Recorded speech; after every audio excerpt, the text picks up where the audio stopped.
iOS 15.4 est dispo depuis hier soir en version dev, et autant vous prévenir, il défouraille sévère, même que j'ai tout vous expliqué en vidéo.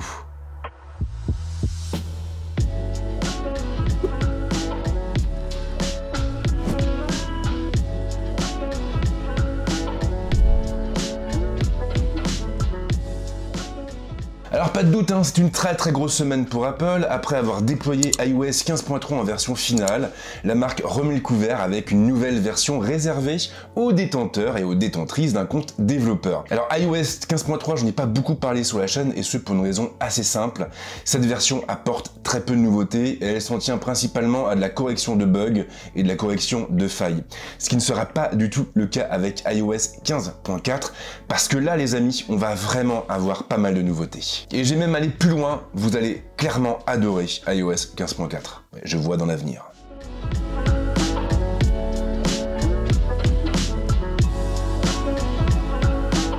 Alors vous avez dû le remarquer, mais la situation sanitaire est un petit peu compliquée depuis 2 ans. Le Covid-19 a eu un impact considérable sur nos vies et sur nos libertés. Désormais nous devons respecter la distanciation sociale et nous devons surtout porter un masque lorsque nous sommes en public. Et clairement ça a été un vrai problème pour les possesseurs d'iPhone, parce que ça fait maintenant plusieurs années qu'Apple mise sur la reconnaissance faciale, depuis l'iPhone 10. Et étrangement, la reconnaissance faciale et les masques ne font pas spécialement bon ménage. Alors bien sûr, la marque a contourné un peu le problème en permettant aux possesseurs d'iPhone et d'Apple Watch de déverrouiller leur téléphone avec leur montre, mais voilà, tout le monde n'a pas forcément ni l'envie ni les moyens d'acheter une Apple Watch. Et bien avec iOS 15.4, tous ces désagréments vont bientôt disparaître. Car en effet, cette version va vous permettre d'utiliser Face ID avec un masque. Youhou, c'est merveilleux! Alors ça l'est, sauf qu'il y a quand même 2 ou 3 limitations importantes à noter. Alors la première, elle va pas faire que des heureux, mais pour l'instant, cette fonction nécessite l'utilisation d'un iPhone 12 ou d'un iPhone 13. En gros, si vous avez un iPhone 11, un iPhone 16, un iPhone 10, vous ne pourrez pas en profiter. Alors, on ne sait pas encore si ça va changer à l'avenir, mais j'ai de sérieux doutes quand même, quoi. Ensuite, et c'est sans doute le plus important, Apple précise également que Face ID sera beaucoup moins sécurisé avec un masque. Parce qu'en réalité, pour que ça fonctionne, eh bien, Apple a dû faire des choix. Et concrètement, si vous configurez Face ID comme ça, eh bien, l'outil de reconnaissance faciale prendra uniquement en compte vos yeux et les contours des yeux. Donc ça évidemment c'est problématique, parce que du coup vous avez seulement 1/6, on va dire, de votre visage qui sera réellement pris en compte. Il y aura donc un choix à faire, d'autant plus que si vous configurez Face ID avec un masque, ça vaudra pour le déverrouillage de l'iPhone, mais aussi pour les paiements avec Apple Pay. Donc je sais pas pour vous, mais utiliser une version moins sécurisée d'un outil avec une fonction qui permet de payer avec ses cartes bleues, j'ai un doute. Alors j'espère bien sûr qu'Apple n'a pas fait n'importe quoi, et je ne le pense pas.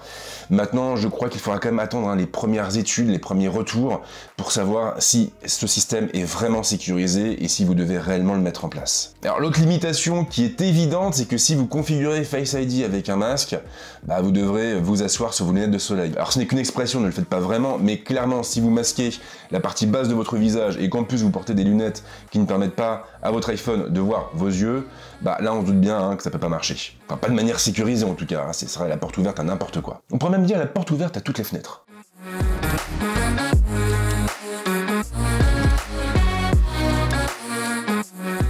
Alors cela ne changera pas forcément la face du monde, mais vous serez sans doute heureux d'apprendre qu'iOS 15.4 apporte pas moins de 37 nouveaux emojis. Wouhou! Champagne. Alors dans le lot, je l'ai noté parce que je retiens pas les emojis, vous avez le salut militaire, et oui, vous avez aussi la poignée de main bicolore, donc ça c'est plutôt cool, vous avez le visage en train de fondre, pourquoi je ne sais pas, vous avez l'homme enceint, ou enceinte, je sais pas si on dit enceinte pour un homme, mais peu importe, vous avez le troll aussi, ça risque d'être assez utile, la lèvre pincée, les haricots, voilà, là, ok.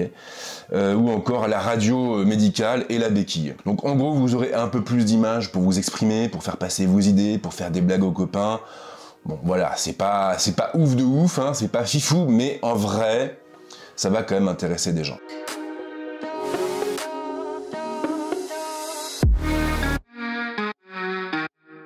Autre nouveauté qui n'a pas été beaucoup mise en avant d'ailleurs, j'ai trouvé, elle concerne cette fois le trousseau. Alors le trousseau, si vous ne le connaissez pas, c'est en fait un outil qui est directement intégré à macOS, à iOS, à iPadOS et qui permet de mémoriser les mots de passe que vous utilisez. Donc ça fonctionne exactement comme un Dashlane ou un NordPass, sauf que là c'est un outil qui est directement intégré à votre OS. Et bien désormais avec iOS 15.4 vous allez avoir une nouveauté. Alors c'est pas ouf, hein, c'est pas... Voilà. Mais il faut quand même en parler. Cette nouveauté, c'est la possibilité d'associer une note à un mot de passe. Alors, je sais pas si beaucoup de gens en auront l'utilité, mais ce qui est intéressant, c'est que la note sera aussi sécurisée que les mots de passe. Et donc, en gros, pour l'afficher, vous devrez vous identifier soit avec votre code, soit avec votre visage, soit avec vos empreintes. Alors, moi, je trouve que c'est plutôt une bonne idée. Maintenant, pour être tout à fait franc avec vous, j'espère vraiment qu'Apple va aller un peu plus loin. Parce qu'aujourd'hui, le trousseau, c'est quoi? C'est un pauvre menu qui est perdu dans les réglages, et je trouve que c'est dommage. Moi, j'aimerais bien avoir carrément une application complète, une application autonome. Ce serait plus pratique au quotidien pour gérer les mots de passe. Donc j'espère qu'avec iOS 16, on aura un peu plus de nouveautés du côté du trousseau.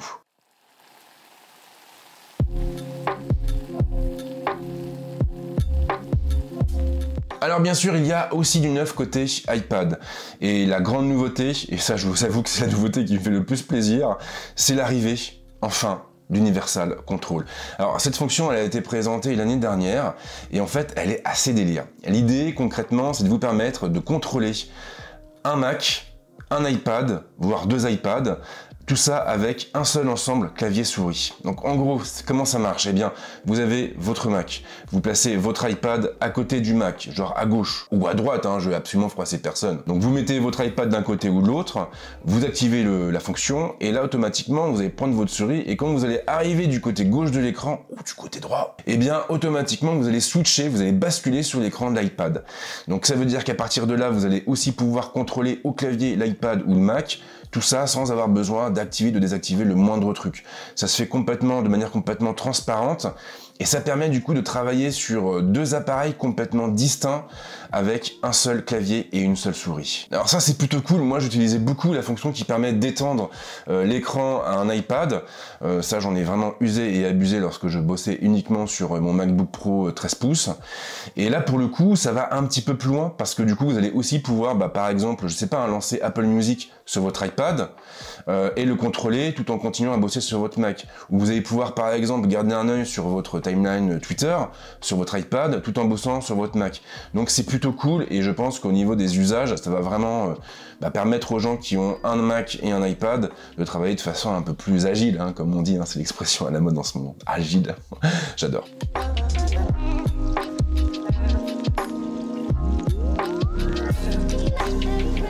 Alors si vous en voulez plus, ça tombe bien parce qu'il y a d'autres nouveautés qui sont un peu moins marquantes, hein, qui sont un peu moins voyantes, mais il fallait quand même les citer aussi dans cette vidéo. Alors là j'ai pris des notes parce que clairement je peux pas retenir tout ça, c'est pas possible, hein, excusez-moi. Donc très bien. Déjà pour commencer, au niveau de l'application Notes, vous allez pouvoir changer le raccourci qui correspond aux gestures que vous faites à partir des coins inférieurs de l'écran. C'est très cool, j'adore cette fonction, on en reparlera. J'ai pas mal de vidéos prévues autour de l'iPad et vraiment on ira assez loin, et je vous réserve 2-3 surprises, hein. Donc pense à t'abonner.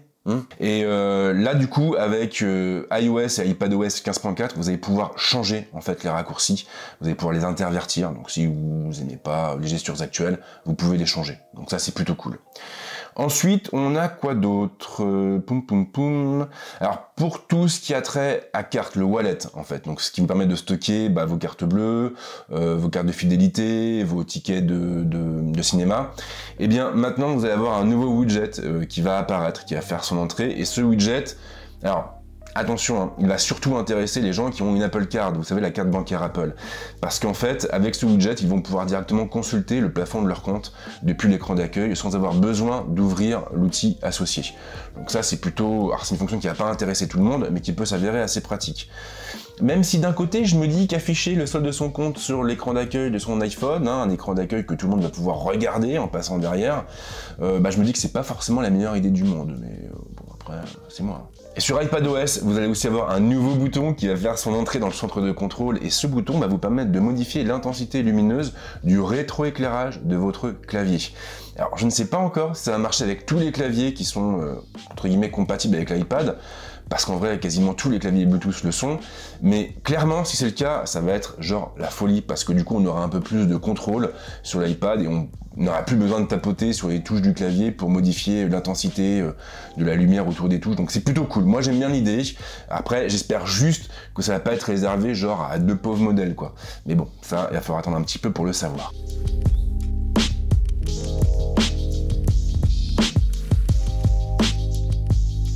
Alors après, bien sûr, hein, la question que vous devez vous poser, c'est de savoir quand est-ce que vous pourrez profiter de toutes ces nouveautés.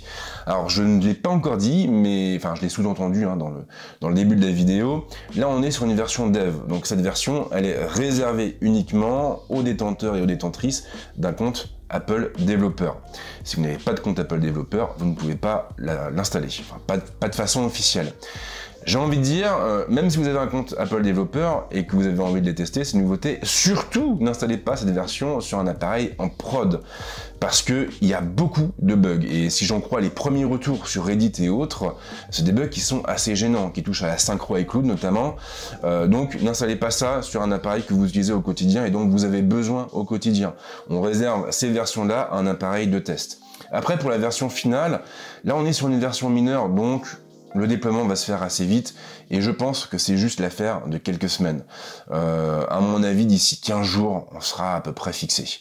Donc ça veut dire que si pour l'instant vous ne pouvez pas tester cette version, bah, patientez un petit peu, elle ne devrait pas tarder à arriver en RC, en Release Candidate. Tu as le droit de te moquer de mon accent dans les commentaires, je te le permets, vas-y, fais-toi plaisir. Donc voilà pour ce qu'on pouvait retenir d'iOS et d'iPadOS 15.4. J'espère que cette vidéo vous a plu, bien sûr. Si c'est le cas, pensez à la liker, pensez à la partager, abonne-toi à la chaîne, active la petite cloche. Et nous on se retrouve très vite avec d'autres vidéos incroyables. Quel teasing de folie. Non. Allez, ciao.